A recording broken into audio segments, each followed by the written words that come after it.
In this video, we're going to be looking at rational exponents, and what we want you to be able to do is write expressions in radical form and then convert them to this rational exponent form and vice versa. We also want you to be able to simplify expressions in either of these two forms.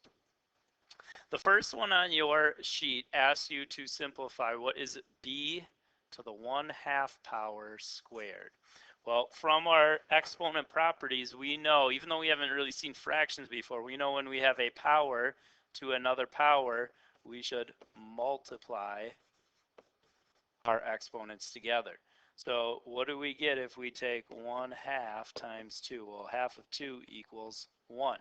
So that means that this should equal b to the first power, or just plain old b. So what that tells us is if you want to undo a power, what you should do is multiply by basically the reciprocal here, because 1/2, the reciprocal 1/2 is 2 over 1, and 2 is basically the same as 2 over 1. And that's kind of how you undo these. We're going to be looking at that as we go kind of in the future here. All right, it also tells us that rational exponents can be written as any kind of positive fraction here, or integer. Okay, we go back to that last one. When we square something, it ended up equaling b. We've also seen this with square roots. If we had like square root of x, how do you get that to just equal x? The opposite of square root is squaring. Okay, that equals x. Just like here, it equaled b. Well, what that tells us is square root is the same as a power of 1/2. So you can write radicals as fractions. So any type of fraction here, b to the 1 over n, can also be written as the nth root of b. Those two things mean the same. Okay, so what they want us to do here is, what would be 8 to the 1/3 power? What's another way we can write that? Okay, another way you can write this then would be, okay, a root of 8, and the root would be, since we have a 3 here, would be the cubed root of 8. The cubed root of 8 is the same thing as 8 to the 1/3 power. If you do either of them on your calculator, you should be able to evaluate. Okay, just to show you that that works, let's look at it. So we've done cubed roots before. You can go on your calculator, select the cubed root here, and then if you type in 8, you can see that it evaluates to 2. But we can also do it by doing 8 to the 1/3 power. And how you do that is just hit 8. You hit your exponent key, that little caret key, and then type in the fraction 1/3. Make sure that the 1/3 is in the exponent. On certain calculators, you may need to enter it, hit that caret key, and then in parentheses, type it in if your calculator doesn't automatically put it in the exponent like this one does. But if you do that, you can see it also equals 2. So that shows you that 8 to the 1/3 power is the same root as the cubed root of 8. So the index number, the denominator, is the same as your index number of the root. All right, so number 1 on your note sheet wants us to write a to the 1/4 in radical form. Okay, so if we want to write that in radical form, a is the base number. That's going to be what's in the radical. Write a root or radical symbol, and then you got to figure out what's the number going to be. What kind of root are we doing? Here it would be the 4th root. The denominator is whatever your root is, so it would be the 4th root of a. Let's try another. Let's try another one here. So number 2, we'll write it in radical form. Why don't you pause and try this one out, see what you get. All right, if you did it right, you should have gotten the 5th root of x. All right, and number 3. Now it's already in radical form. They want us to write this in exponential form. So now we're just doing basically the opposite of what we just did. Okay, so y is the base number. Now we want to write this in fraction form. The denominator should be whatever this is. It should match up. So our denominator here should be 3. It'd be y to the 1/3 power. Okay, again, why don't you pause it, try number 4 out, see what you get.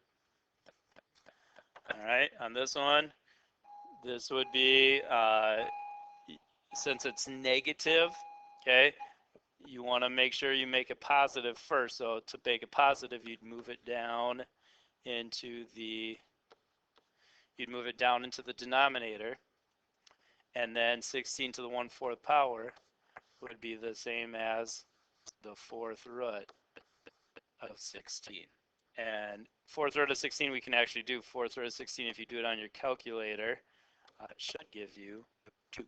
So this would equal 1/2. Again, just to show you that it works, you can do the 4th root of 16, and you can see that that does equal 2. Also watch when we do 16 to the negative 1/4 power. We found out that this equals 1/2. We should get 1/2 as our answer here. Yep, 0.5 or 1/2. All right, next. What happens though if there's another number there? Because we've done these ones now, 8 to the 1/3 power. We figured out that that's the same thing as cubed root of 8, and it equaled 2. But what if there is another number besides the one on the top? What if there's a 2 there or some other number? Well, we still kind of do the same thing here. This would be, or how we could think of it is 8 to the 1/3 power, but being squared. Because remember, when we do power to a power again, we multiply. So what's 1/3 times 2? It would be 2/3. So what we end up with then is we already know this is the same as what's right above it. So this would be the cubed root of 8, but the whole thing would be squared. So that's another way that you can write that out. And then since we know this is equal to 2, 2 squared, this would end up equaling 4. So 8 to the 2/3 power, if you want to try it on your calculator, should give you 4. So how does this work in general? Well, if there's a different number on top besides 1, okay, you can always say that this is going to equal, okay, the denominator is still going to be our index of our root.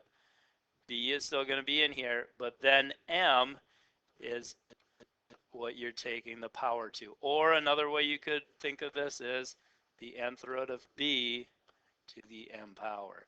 Okay, so either one of these are equivalent to each other. Let's try one out here. Number 5 wants us to evaluate what's 243 to the 3/5 power. Now, you could just type that in your calculator and figure it out. Let's do that first and see what it actually ends up equaling here. So if we do this, well, this one looks like you don't actually get, oh, I didn't type in the right number, 243 to the power of 3/5. It looks like this one equals 27. So we should end up getting 27 here. Let's see if we can get it using some of our properties though too. So this would be the same as 243. Okay, our denominator is 5, so that's going to be the index number. And then this should all be to the 3rd power. So if you go on your calculator and also do the 5th root of 243, you can see that that equals 3. So this is the same as 3 to the 3rd power, and if you do 3 to the 3rd power, you also get 27, the same thing that we saw that this equal. So again, you can see that they are the same. So your just the key to remember here when you're doing these is that 3 is the power, and then 4 is the index of the root. All right, number 6, write this in exponential form. Okay, it's in radical form now, in an exponential form. That's going to be the denominator. That's going to be the power. So it'd be y to the 4 6. Now, if this was an ACT question, you might have to go a little bit further here. We can simplify 4 over 6. That's the same as y to the 2/3 power. That's probably how you'd see it if it was an ACT type question. All right. So here's another example of one you may see like on an ACT. It says the radius of a sphere with a given volume is given by this formula over here. Okay, this is basically, remember when we talked about inverse equations earlier in the chapter? This is the inverse of the volume equation. Find the radius of a ball whose volume is 77. Okay, so here's the volume 77. We want to plug that in for V in this equation and see what we get. So let's try this out. Whoops, sorry. R is equal to 3 times, and in place of that V, we're putting 77 all over 4 pi to the 1/3 power. So let's evaluate this and see what we get. On your calculator, we can do 3 times 77. We want to start with the inside of the parentheses first. It's 231.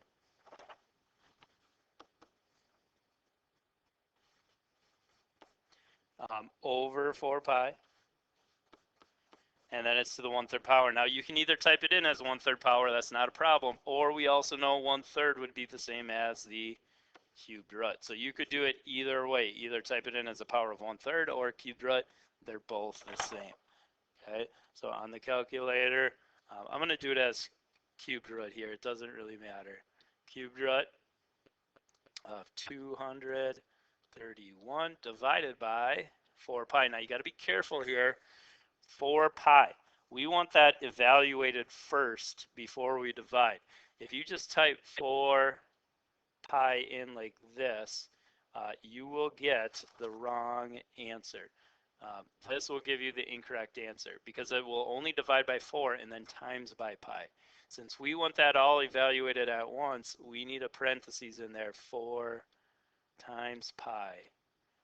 We want that to be multiplied first before we divide. And if you hit enter, that should tell you what the radius is. The radius of this would be about 2.64 centimeters, something pretty close to that. It's not exact, but around that much. Okay, so on the back, just to kind of reiterate what you're doing then. We know from before, if you have a bunch of exponents and you're multiplying, you want to add them up. This would equal x to the 9th power because we got a total of 9 x's. Okay, you did this in a previous unit. Well, same thing if you have fractions. Anytime you're multiplying, you want to add these up. Now, you got to be careful when you're dealing with fractions. You want to make sure you have a common denominator when adding and subtracting. This one's lucky in that we already have a common denominator. So this is going to equal x. Our common denominator is 5. Then we want to add the exponents. So it would be x to the 8/5 power. All right. When doing power to a power, we talked about this one on the very first example. We want to multiply. This would be y to the 8th power. So when you just have an exponent not attached to anything outside the parentheses, you're multiplying. Same with fractions. Okay, now when you're multiplying fractions, you don't have to be as careful because they're just fraction times fraction. You just multiply numerators and denominators. So this would be 8 to the 1/3 power. Okay, now we got x squared times 1/3. Okay, that means you got to do 2 times 1/3. If you get stuck, you can always put it over 1. So 2 times 1 would be 2. 1 times 3 would be 3. It's going to be x to the 2/3 power, and then y to the 1/3 power. Okay, so anytime you got a power outside, you do power to a power. Quotient, when you're dividing, We want to subtract the exponents. Okay, here we got 11 minus 5 is going to be 6. So it's m to the 6, but you got to be careful. Don't leave it as m to the 6. The bigger one's on bottom, which means this m to the 6 should be left on the bottom. We fill the top in with 1. It would be 1 over m to the 6. Okay, let's try one with fractions now. So this one, if we wanted to evaluate this, we got some radicals going on. However, we know from what we just did, we can change this into fraction exponents. So the 8th root of 81 we can write as 81. Oh, sorry. Even before we do that, let's do something else here. We got 3 here, but we got 81 here. Those numbers aren't matching up. We know 81, though, is the same as 3 to the 4th power. So let's change that first. This is going to be the same as 3 to the 4th power. Okay, now let's change these into fractions. So if we change the top one, that would be the same as 3. The root number is always your denominator. 8's going to be on bottom. This power of 4 is going to be on top. So it would be same as 3 to the 4/8 power. The bottom would be 3 to the 1/6 power. So now if we're going to evaluate this, we want to subtract these. Okay, so this would end up being 3 to the 4/8 power minus 1/6. We want to subtract when you're dividing. Okay, here's the problem though. Not common denominators. 8 and 6 are not common denominators. We got to get this so it's a common denominator. So what's a common denominator between 6 and 8? It looks like they both go into 24. So what we could do is times this side by 3 and 3 to make that 24. This side we could times by 4 and 4 to make that 24. So this would be 12 over 24 minus 4 over 24. And that would equal 12 minus 4 is 8 over 24. Now that's the answer. We want to check, could we simplify that all? Yeah, we can simplify that. 8 over 24 is the same as 3 to the 1/3 power. Okay, now this might be a question if this was on like the ACT or something. See how we started with radical notation? But our answer here now is in exponent notation. They may have on there that all your multiple choice answers are still in radical notation. Well, you might have to go back then. What would 3 to the 1/3 power be as a radical? Well, 3 would be on the inside. The denominator here is 3, so that would be your index number or root number. It would be the cubed root of 3. So this problem that we started out with here actually equals cubed root of 3. That'd be a much simpler way of writing it. All right, a couple other exponent properties. If you have negative ones, a lot of times, especially ACT, you're not going to see negative exponents. We know then make a fraction and move the negative part to the bottom. So we could write this as 3 over a to the positive 5th power. How does that work with fractions? Same thing.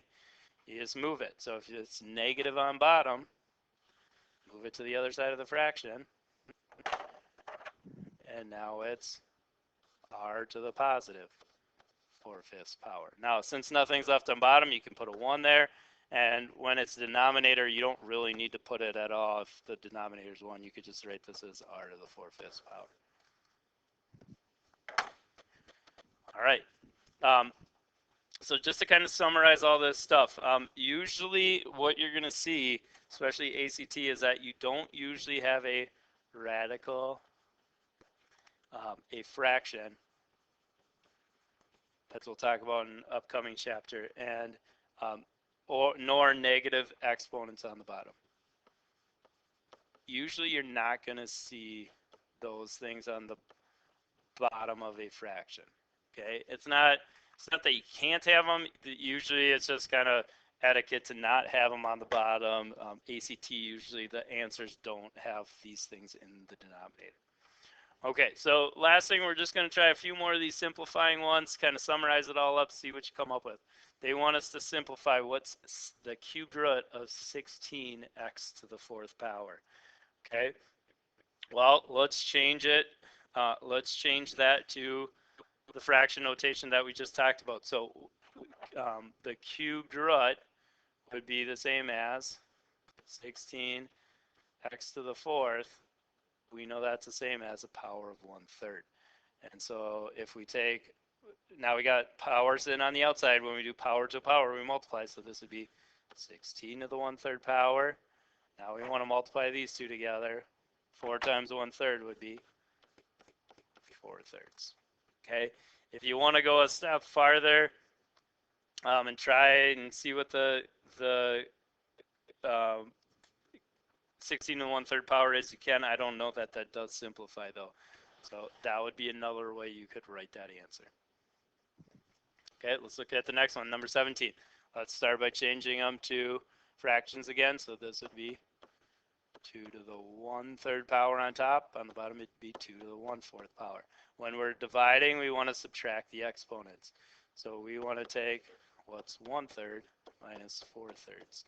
Okay, subtracting, can't do that unless we get common denominator. Common denominator here looks like it'd be 12 times the top by 4 and the bottom by 4 times top and bottom here by 3. So you got 2 to the 4/12 minus 3/12. 4 minus 3 is 1/12. So you could write the answer as 2 to the 1/12, or you could also write it as the 12th root of 2. Either one would be fine. Let's try a few more here. Number 18, we want to simplify here. Okay, we got a couple things we got going on here. Some division, but even before that, it looks like we got to do some multiplying. Okay, when you're multiplying, you want to add these up. And luckily here we do have common denominator. So that is going to mean our denominator is going to be 3. You want to add those numerators up. 4 plus 2 is 6. Okay, now we're dividing. Dividing means you want to subtract. So we want to take 6/3 minus 1/3. And again, we got common denominator here. 6 minus 1 is going to be x to the 5/3 would be the answer. Okay. Or again, you could, if you want, you could change that to radical notation. That would be the same as the cubed root of x to the 5th power. That would be another way you could write that answer. All right, why don't you pause the video, try the very last one out, see what you come up with on number 19. All right, let's see how you did. Start by multiplying here. That's a 1 if it doesn't have an exponent listed.